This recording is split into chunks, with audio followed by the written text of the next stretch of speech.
Email deliverability is one of the most important pieces of your cold email strategy if you want clients, because that good writing about your offer and that great call to action that you did, none of this will matter if your emails aren't actually landing in the inbox of your customer. So in this video, I'll go through this really easy step-by-step guide for you to implement inside your cold emails so you can land in more inboxes and make real money for your business. So the first thing you gotta do to land inside the inbox is authenticating your domains. Yeah, I know this is pretty boring, but it really is important for you to set up your SPF, DKIM, and DMARC records inside your domain, because this is like your driver's license to sending cold emails. And if you don't set this up properly and start sending your email campaigns like an inconsequential person, spam triggers will eventually catch you and your domain will turn into toast.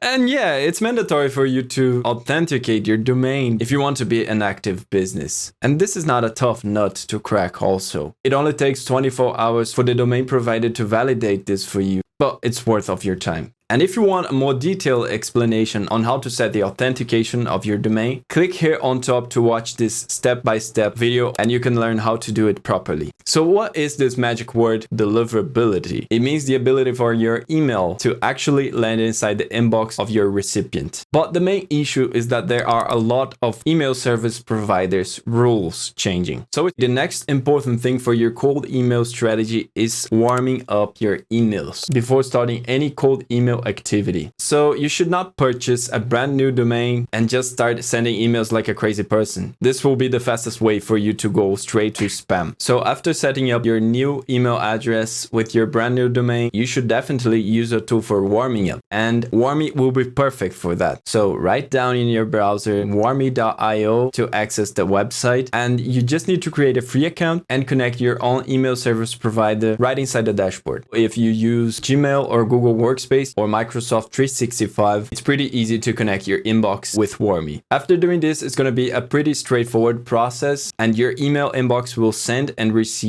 emails and interactions that will increase your reputation as a sender. And this reputation will put you up there to carry on your email campaigns with success. But there's a thing that's really important. You should really give the warm-up process some time. So it's recommended that you keep warming your inbox for 2 weeks. And another crucial thing that we need to do is monitoring our sender reputation. And everybody who sends emails, like you and I, we all got a sender reputation score. And if we use our domains and keep getting too many bounces, our domain can suddenly stop working. So we need a mechanism to monitor our sender reputation. And you can use Google Postmaster to monitor how you're doing. But for this matter, I also really like to use Warmy because it shows the health score of my domains and I can really check in depth if they're doing good. And make sure to click the link down below to try Warmy, and you can try every feature inside there absolutely for free on a 7-day trial. So make sure to enjoy this opportunity. And if I see some decreasing number on any domain, I will be aware that this domain may be doing some irregular sending and the domain might be also on the verge of becoming dysfunctional. And with this adversity in mind, a golden tip for today is that you should always buy more than one domain. Because if you send a lot of cold emails and want to keep the deliverability high, it's always a great idea to not rely too much on only one domain. So it's going to be a great strategy to purchase 5, 10, 20, or maybe even more domains with similar names for maintaining a good sender reputation health. But the main issue is that there are a lot of email service providers rules changing, and the spam filters are becoming way more strict, laser focused, and sophisticated. So it's becoming harder to actually land inside the inbox, and most marketers and sales representatives just don't keep up to date with these changes. So don't be reckless like folks that keep sending way too many emails to bad lists daily. This is not good, and in case you also do this, you will eventually fry out your domain and freeze your ability to do business. Now, another pretty well-known technique is sending only text emails with no images, links, and HTML inside the body of your email. And text-only emails are also great for warm-up campaigns, and it's always the preferred alternative for sending periodically outreach emails. But be aware that it's also a myth that you should not send images, HTML, and links inside your cold emails. Of course, you can send them. There's no problem with this, as long as you stay really thoughtful and strategic on where to put them. This is not about avoiding these elements altogether. It's more about using them correctly. So when you're launching a new campaign, you should always start with plain text to establish domain legitimacy. And after a couple of weeks, you can definitely place strategic small optimized images and even add one link inside your emails. And yeah, images, links, and HTML really is something to consider to optimize your conversions. But the trick is to gradually add these elements while you're still ensuring